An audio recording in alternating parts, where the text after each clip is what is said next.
아멘.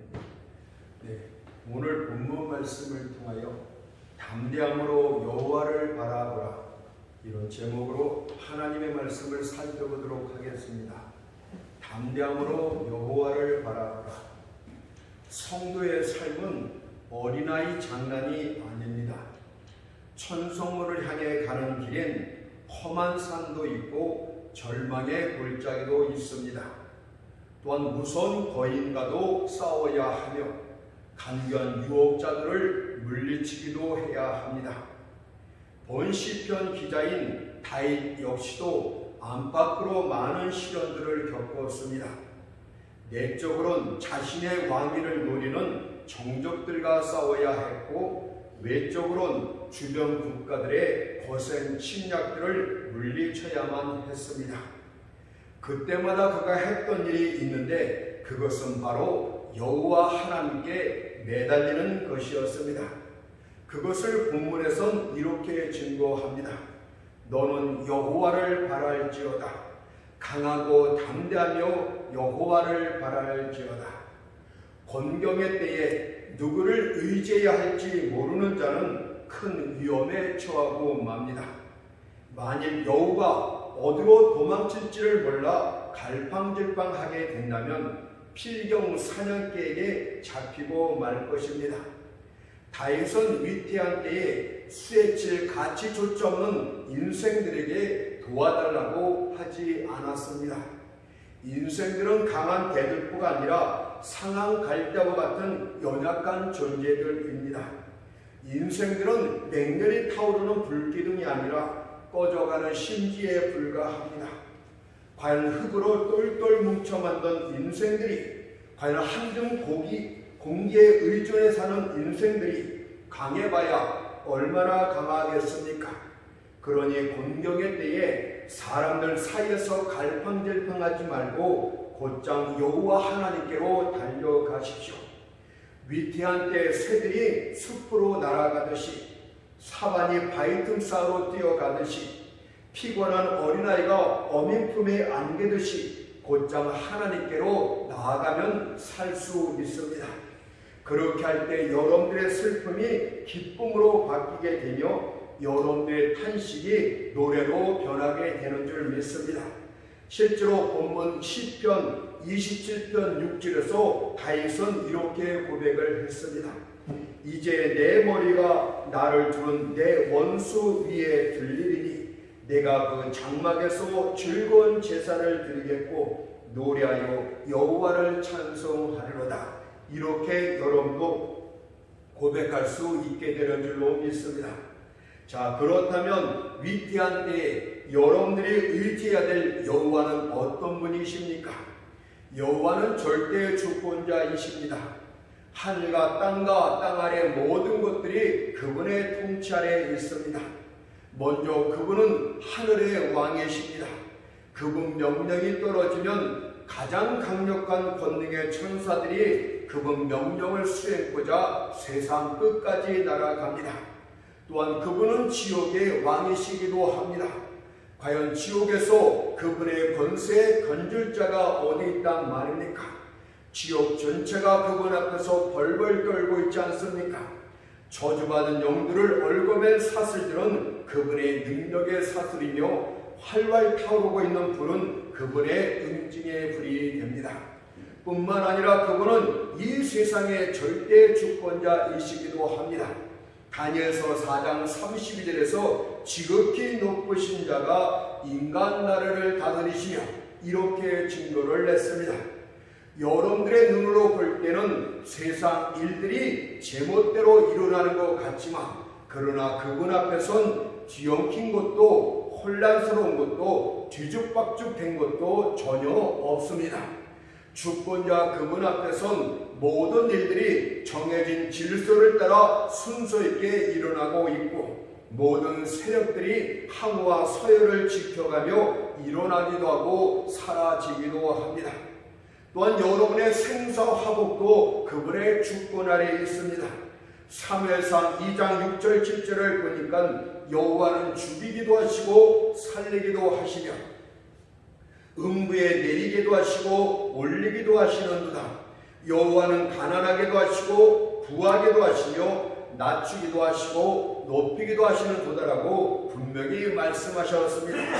따라서 여러분이 의지할 대상은 하루 동안에 지어진 인생들이 아니라 여호와 하나님이십니다. 땅끝까지 내어 쫓긴 자들을 구원하여 내실 수 있는 분은 여호와 하나님 한 분밖에는 없습니다. 그래서 이사야 45장 22절에서 이렇게 증거를 냈습니다. 땅끝의 모든 백성아 나를 앙망하라. 그리하면 구원을 얻으리라. 나는 하나님이라 다른 이가 없음이니라고 분명히 말씀을 하셨습니다. 따라서 하나님을 의지하는 자는 낙심할 이유가 전혀 없습니다. 고린도서 15장 55절의 말씀처럼 이것을 고난과 관련하여 이렇게 담대히 외칠 수 있어야만 됩니다. 고난아 너의 이기는 것이 어디 있느냐? 슬픔아 너의 쏘는 것이 어디 있느냐? 여호와로 말미암아 내가 모든 환난을 넉넉히 이기느니라. 이렇게 외칠 수 있어야만 됩니다. 자, 그렇다면 왜 주를 믿는 자들은 낙심하지 말아야만 됩니까? 첫째로 낙심은 주의 능력을 믿지 못한다는 뜻이기 때문입니다.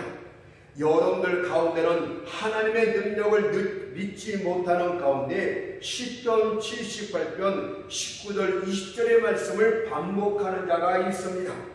과연 하나님의 광야에서 능히 식탁을 준비할 수 있을까? 저가 반석을 쳐서 물을 내실 수 있을까?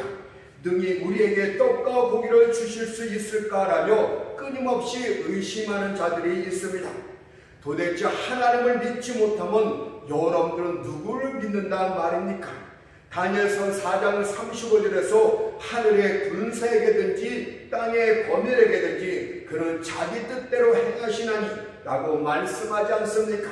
그분의 능력을 믿지 못하는 자는 그분의 절대 주권성을 믿지 않는 자입니다.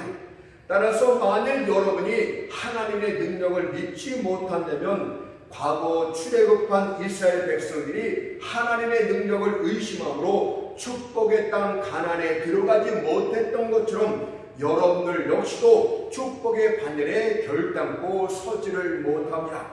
하나님의 능력을 믿지 못하는 자, 하나님의 절대 주권성을 인정하지 않는 자는 결코 축복의 반열에 들어갈 수 없습니다. 두 번째로 낙심은 하나님의 긍휼을 멸시하는 것이기 때문에 하지 말라고 합니다. 세상 친구들은 여러분들의 양복이 새 것일 때는 친구로 여깁니다. 그러나 여러분의 옷이 더러운 갈색으로 바뀌어지게 되면, 거주지가 고급 주택에서 오두막집으로 바뀌게 되면 그들은 여러분들로부터 눈길을 돌려버립니다. 그러나 우리 주님은 그렇게 하지 않습니다. 그분께서 건강한 양 99마리보다 잃어버린 한 마리 양을 찾기 위해 길을 나서시는 분이십니다. 세상 친구들은 여러분이 더 이상 유익됨이 없게 될 때 마치 닳아서 못쓰게 된 쓰레기 마냥 미련 없이 버릴지라도 우리 주님께서는 히브리서 13장 5절의 말씀처럼 내가 과연 너희를 버리지 아니하고 과연 너희를 떠나지 아니하리라고 분명하게 약속하시고 위로를 주셨습니다. 저는 영원히 괴로워 견딜 수 없고 그 생활마저 고되기 짝없게 된 자들을 자주 봅니다. 만일 사람이 그런 상태에 빠지게 되면 심각한 우울증에 빠지게 되고 자신감마저 잃게 됩니다. 허다한 영혼들이 시련의 고통으로 인하여 한순간에 슬픔 속에 늙어버리고 맙니다. 만일 여러분이 그런 상황이라면 집채치 말고 여호와 하나님께 달려가십시오. 왜냐하면 그분은 긍휼이 풍성하신 하나님이심을 출애굽기 34장 6절에서 이렇게 전하고 있습니다. 여호와께서 그의 앞으로 지나시며 반포하시되 여호와라 여호와라 자비롭고 은혜롭고 노하기를 더디하고 인자와 진실이 많은 하나님이로다. 아멘. 여러분들의 불쌍함을, 여러분의 딱한 처함을 하나님이 인정하시고 긍휼히 여기실 분은 바로 여호와 하나님 한 분밖에 없다는 것을 깨달아야 됩니다. 다윗은 이와 같은 때에 낭망하지 않고 능력이 무한하시고 긍휼이 풍성하신 하나님을 바라보았습니다. 그 결과 큰 도움을 얻게 되었는데 그는 그것을 이렇게 증거를 했습니다. 시편 28편 7절을 보니까 여호와는 나의 힘과 방패시니 내 마음이 저를 의지하여 도움을 얻었도다. 그러므로 내 마음이 크게 기뻐하며 내 노래로 저를 찬송하리로다라고 분명히 고백을 합니다. 저는 여러분들이 고난의 때에 욥과 같은 믿음의 사람이 되기를 원합니다. 욥은 인생에서 고난이란 고난은 다 겪은 자였습니다. 한순간에 모든 재산을 다 잃기도 하였고 한 번의 사고로 모든 자녀가 한꺼번에 죽기도 하였으며 머리부터 발끝까지는 악창으로 건강까지도 모두 잃어버렸던 자가 욥이었습니다.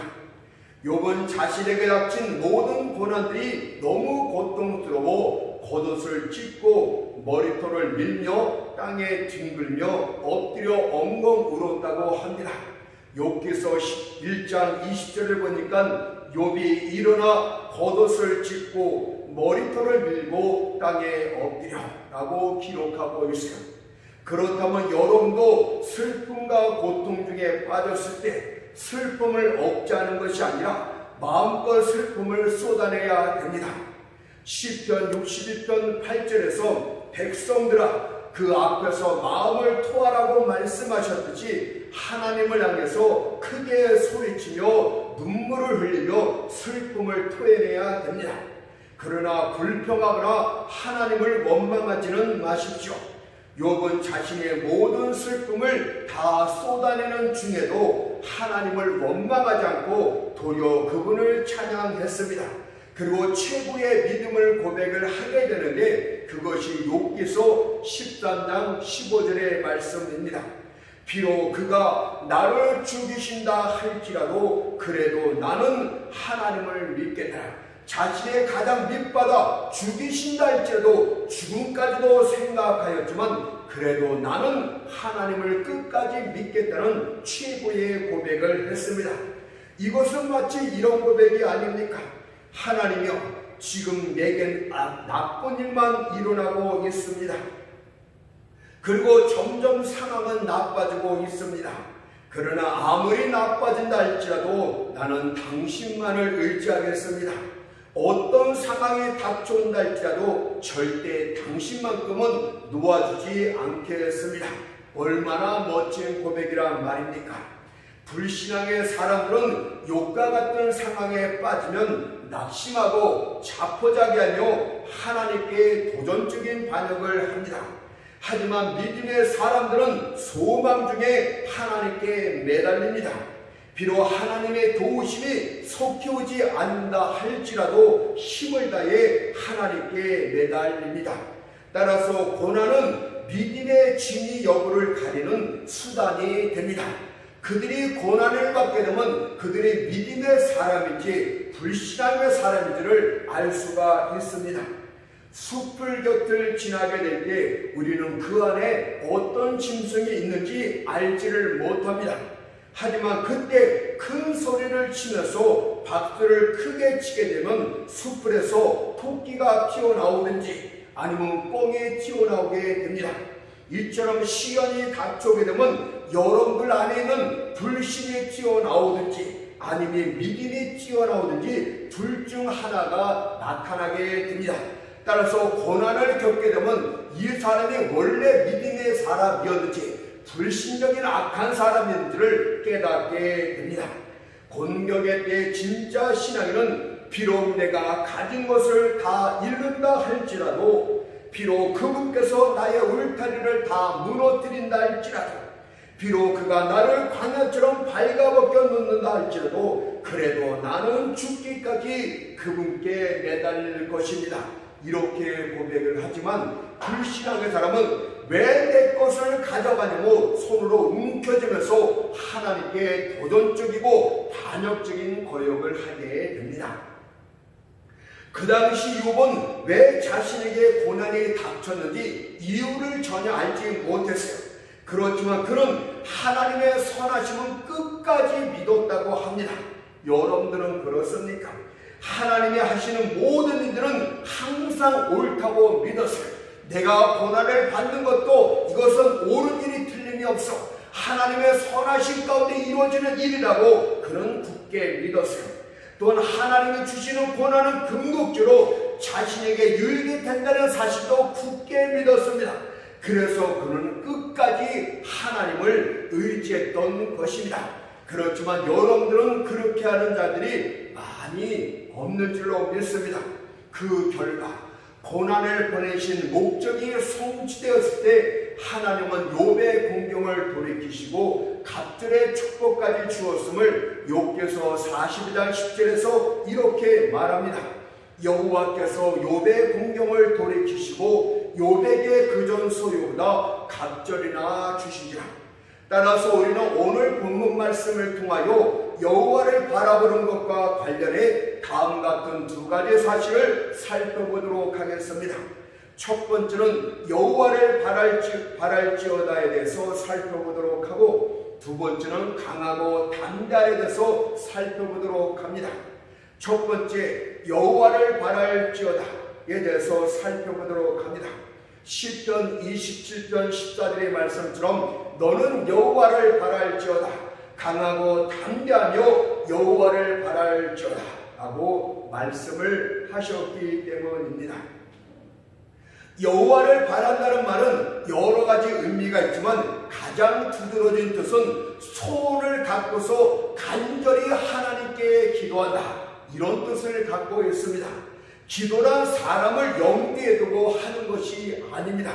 대표 기도를 시키다 보면 어떤 특정 사람을 염두에 두고 그렇게 말하는 자들이 있는데 그것은 기도가 아니고 남을 비평하는 것입니다. 또 스스로 자기 위안을 얻기 위해서 기도하는 것도 절대 아닙니다. 이런 것은 아무런 의미가 없는 기도입니다.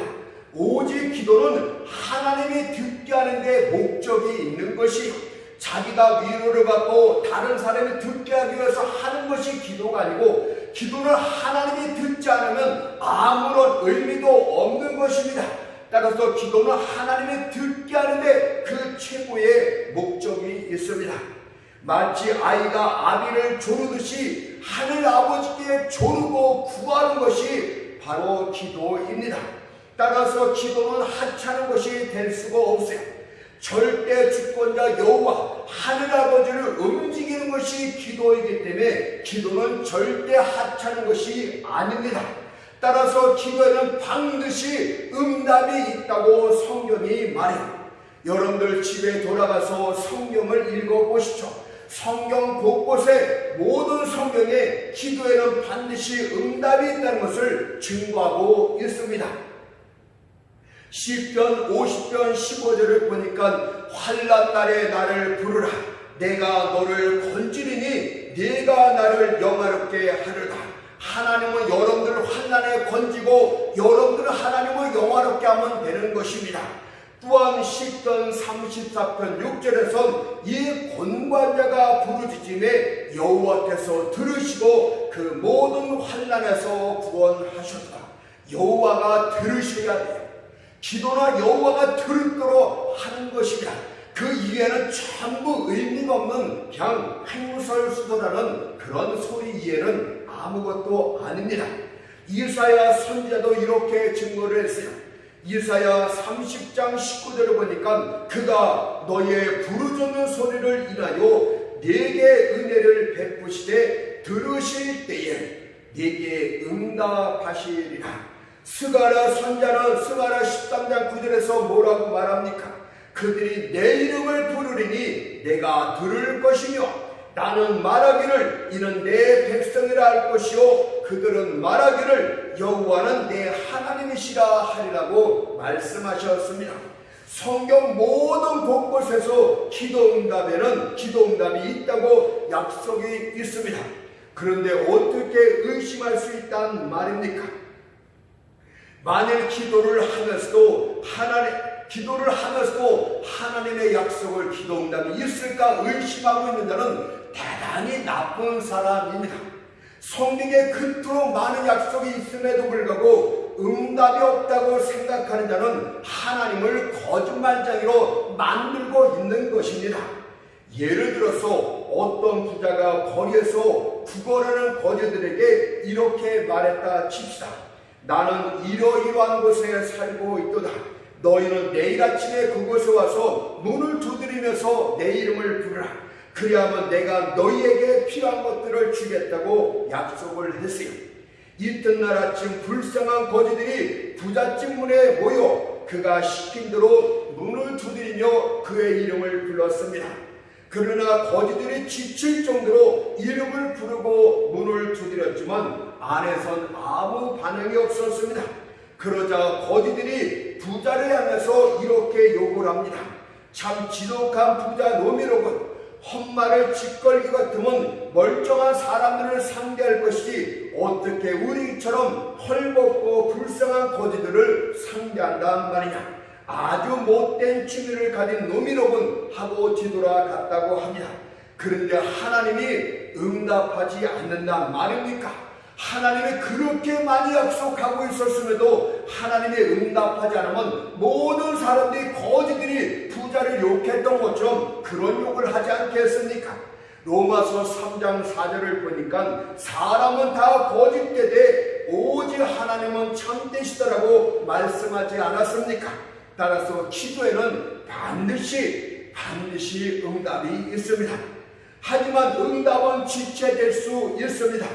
그렇다고 해서 응답이 없다는 뜻은 아니에요. 도리어 더 좋은 것을 더 풍성히 주시기 위함인 줄 믿습니다. 하늘배 실을 짐들이 너무 많기 때문에 더디 오는 것뿐이에요. 그러나 반드시 하늘배는 여러분들의 집에 도착을 합니다.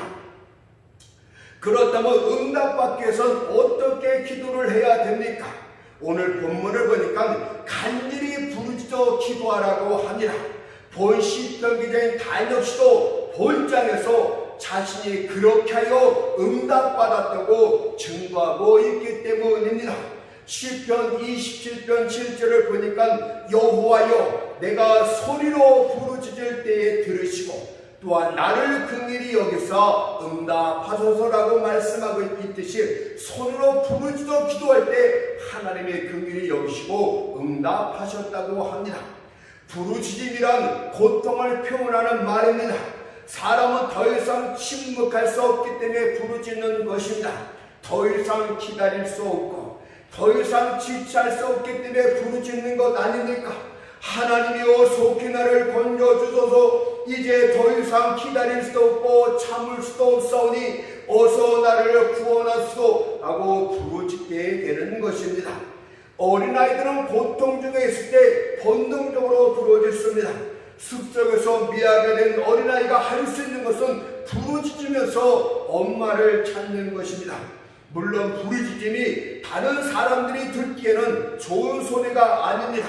그렇지만 아이의 어미에게는 아이의 부르짖음이 가장 큰 관심을 불러일으킵니다.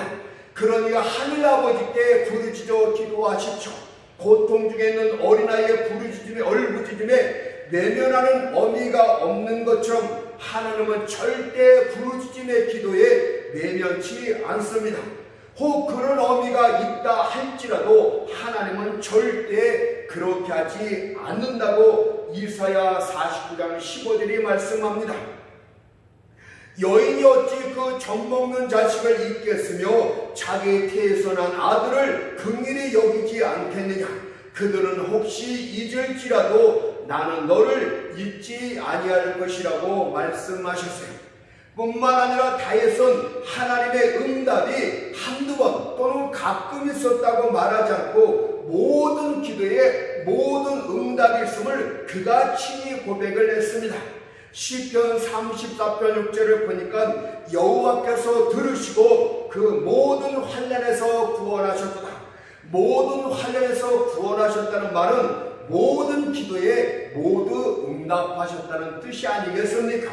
그렇다면 지금 당면한 여러분들의 문제거리들을 의심하지 말고 하나님께 들고 나가십시오.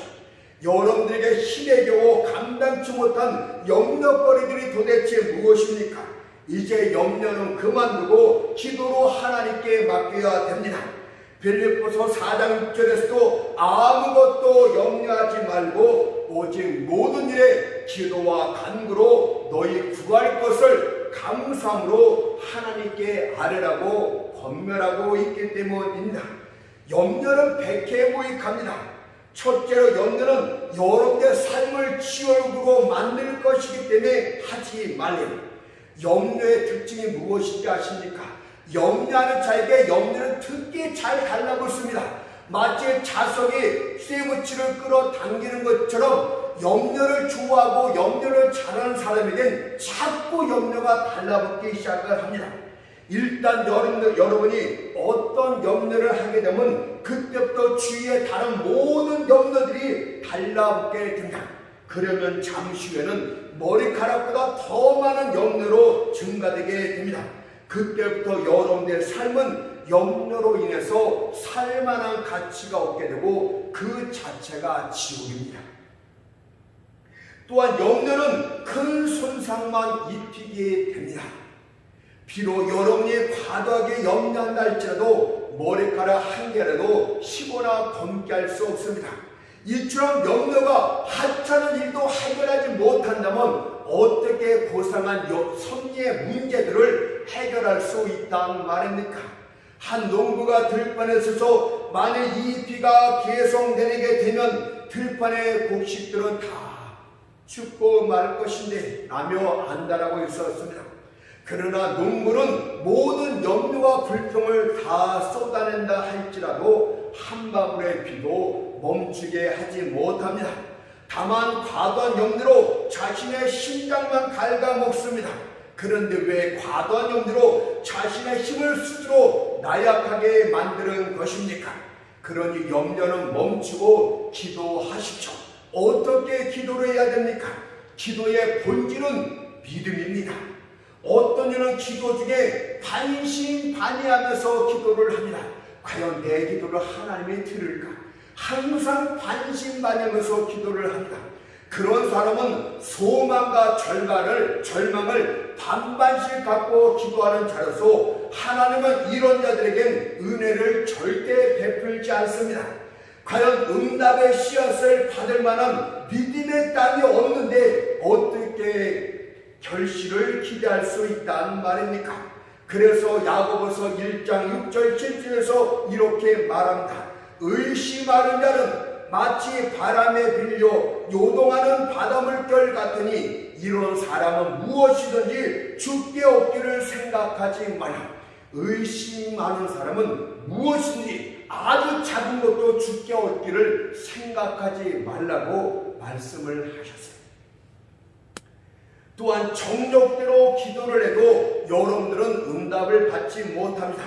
이들은 다른 사람이야 손해보든 말든 내 자신만 손해보지 않으면 된다는 그런 정신으로 계속적으로 기도합니다. 하지만 미안하지만 이런 기도는 응답이 없습니다. 그래서 야고보서 4장 3절에서 구하여도 받지 못함은 정욕으로 쓰러고 잘못 구함이라. 과연 자기의 정욕을 채우려는 기도에 어떻게 하나님이 동참하고 응답할 수 있단 말입니까? 이런 기도는 아무리 오래도 응답이 없습니다. 저는 염려 해결과 관련해서 기도 외에 한 가지 더 말씀드리고 싶은 것이 있습니다. 염려 가운데 깊이 빠질 때, 문제 가운데 깊이 빠질 때 더욱더 하나님의 일에 매진해라. 더욱더 하나님을 열심히 섬기라. 이것이 염려 해결의 또 다른 지혜라고 성경이 가르쳐 줍니다. 고난의 때 오히려 교회의 짐을 더 열심히 지도록 하십시오. 그리하면 하나님께서 여러분의 짐을 대신 짊어주시겠다고 말씀을 하셨어요. 이것이 바로 염려를 해결하는 또 다른 지혜 아닙니까? 그러나 대부분의 사람들은 지금 나의 짐도 무거워 죽겠는데 무슨 교회 짐을 지란 말이냐? 라면서 불평하고 외면합니다. 그래서 여러분들은 복을 받지 못하는 거예요. 그래서 여러분들은 자신들의 영역거리들을 해결받지 못하고 있는 게 바로 여러분들이 거기에서 문제점이 있습니다. 힘들 때 더 교회 짐을 힘을 다해서 지면은 하나님이 여러분의 염려짐을 대신 짊어지겠다고 말씀하시되, 먼저 하나님의 나라와 의를 구하라고 말씀하셨고, 그러면 너희의 영역거리를 해결하게 주겠다고 말씀하시는데, 이 단순한 진리를 무시하고 있기 때문에 내가 죽겠는데 어떻게 교회 짐을 진단 말이냐, 여러분들은 발뺌하기 때문에 그래서 여러분들의 삶에선 복이 없는 겁니다. 베드로가 갈릴리 바다에서 밤이 맞도록 그물을 내려 수고했지만 한 마리의 물고기도 잡지 못했어요. 그는 밤을 새웠기 때문에 몹시 피곤하고 지쳤습니다. 또한 잡은 것이 하나도 없기 때문에 근심, 염려, 걱정이 가득했습니다. 이때 주님께서 베드로에게 다가와 그의 배를 설교단으로 사용할 수 있게 빌려달라고 하십니다. 베드로는 자신의 문제로 인하여 힘들고 지쳤지만 주님의 말씀에 순종하여 자신의 배를 주님께 내어드립니다. 주께서 베드로 배에 올라 바닷가에 모인 무리들에게 설교를 하십니다. 그리고는 그것을 누가복음 5장 3절에서 이렇게 말씀하세요. 예수께서 한 배에 오르시니, 그 배가 도대체 어느 배일까? 그 배는 시몬의 배라. 육지에서 조금 뛰기를 청하시고 앉아서 배에서 무리를 가르치시더니 베드로는 주의 짐을 먼저 짊어졌어요. 그러자 주님께서 설교를 마친 후 베드로에게 말씀하십니다. 누가복음 5장 4절을 보니까 깊은 데로 가서 그물을 내려 고기를 잡아라. 이것은 주님께서 베드로의 짐을 대신 이제 짊어지시겠다는 말씀 아닙니까? 그 결과 그물이 찢어질 정도로 심히 많은 물고기가 잡혔다고 합니다. 5절 말씀 보세요. 그리한저 고기를 애운 것이 심히 많아 그물이 찢어지는지라. 그렇다면 여러분들도 지혜롭게 하십시오. 여러분의 힘들고 어려울 때 주님께서 갑자기 얘야 내 짐 좀 짊어지지 않겠니? 그것을 듣고 미련하게 거부하지 마십시오. 그것은 여러분에게 복을 주시기 싶어서 하나님의 일부러 야 내 짐 좀 짊어지지 않겠니? 이렇게 말씀하십니다. 근데 대부분의 사람들이 이 기회를 놓치지 않습니까? 여러분들이 그것을 기쁘게 순종한다면 주님께서 여러분들의 무거운 짐들을 대신 짊어지고 해결해 주셨을 것입니다. 여러분들의 그물에 찢어질 정도로 하나님의 많은 축복을 주셨을 텐데 계속 그 기회를 놓치고 있지 않습니까? 두 번째는 강하고 담대에 대해서 말씀을 드리겠습니다. 너는 여호와를 바랄지어다. 강하고 담대하며 여호와를 바랄지어다. 낙담이 인간의 본성으로부터 나온 것이라면 강하고 담대함은 믿음으로부터 나오는 것입니다. 사람들은 어떤 문제에 대해서 어두운 면만을 캐려는 경향이 있습니다. 끊임없이 광야 쪽만 바라보려고 합니다. 그러나 광야는 결핍과 불안 이외에는 아무것도 없어요. 그런데 왜 끊임없이 메마른 땅에 눈길을 주고 뜨겁게 달아오는 하늘을 응시하는 것입니까? 계속 낙심하게 된다면 여러분들은 의기소침하게 될 것이고 의기소침하게 되면 무기력에 빠지고 맙니다. 그리고 마침내는 이렇게 말하면서 도망칠 것입니다. 나는 더 이상 못하겠어. 이젠 해봐야 아무 소용도 없어. 모두 다 끝난 일이야 하면서 여러분들이 하던 일에서 도망치게 됩니다. 그것을 시편 55편 6절 7절에서 내가 비둘기같이 날개가 있으면 날아가서 편히 쉬리로다. 내가 멀리 날아가서 광야에 거하리로다. 그래서 낙심에 빠진 자는 항상 모든 일에 실패를 하는 것입니다. 낙심하는 자는 금수보다 못한 자라고 할 수가 있겠습니다. 왜냐하면 금수들은 절망적인 상황에서도 낙심하는 법이 없기 때문입니다. 저는 누라는 들소가 악어에 물려서 다리가 부러졌음에도 불구하고 쩔뚝거리는 다리로 들판을 끝까지 가로질러 가는 것을 보았습니다. 그물에 걸린 새가 더 이상 빠져나갈 수 없는 상황임에도 불구하고 끝까지 펄럭이며 최선을 다한 것을 보았습니다. 그러나 여러분들은 어떻습니까? 어려운 일을 만날 때 자포자기하며 절망하지 않습니까? 정말 강하고 담대함으로 하나님을 바라보았습니까? 여러분들 하나님 앞에 믿음의 사람이 되십시오. 어떤 절망적인 상황에서도 실패한다는 생각을 하지 마십시오. 도리어 그리스도 안에서 모든 것을 할 수 있다고 확신하십시오. 여러분 안에 있는 옛사람이 낙심을 불러일으키면 그리스도 예수로 말미암은 새 사람으로 그 옛사람을 꾸짖고 나아가도록 하세요. 시편 41편 5절에 그거 아닙니까? 내 영혼아 내가 어찌하여 낭망하며 어찌하여 내 속에서 불안하여 하는가? 너는 하나님을 바라라. 그 얼굴의 도우심을 인하여 내가 오히려 찬송하리로다. 웅덩이의 고인물을 보십시오. 그런 물은 추운 겨울에 닥쳐면 꽁꽁 얼고 맙니다. 이것이 바로 낙심한 자의 특징입니다. 그러나 산비탈을 내리달리는 금리를 보십시오. 이 금리는 추운 겨울을 비웃기라도 하듯 어느 것을 무시한 채 자신의 길을 달려갑니다. 이것이 바로 여호와를 바라는 자의 자세입니다. 그래서 이들은 다른 사람들이 쓰러지는 곳에서도 서 있을 수 있습니다. 다른 사람들이 우는 데서 노래를 부르기도 하고 다른 사람들이 도망치는 데서도 끝까지 싸워 승리하게 됩니다. 여러분들 오늘 하나님 앞에 하나님을 담담으로 바라보는 자가 되도록 하세요. 그렇게 할 때 여러분들은 사냥꾼의 올매에서 건짐을 받게 될 것이고 기가 막힐 웅덩이와 수렁에서 끌어올림을 얻게 될 줄 믿습니다. 이제 결론을 맺겠습니다. 그 당시 다윗은 어두운 상황 가운데 처해 있었습니다. 그때 다윗은 여호와를 담담으로 바라보므로 모든 문제를 해결받았다고 합니다. 그러니 여러분들 공경 중에 있을 때 자신을 하나님과 떼어놓으려고 하지 마십시오. 오히려 여호와를 꼭 붙들고 여호와를 바라보십시오. 그렇게 할 때 여러분은 강한 능력을 소유하게 될 것이고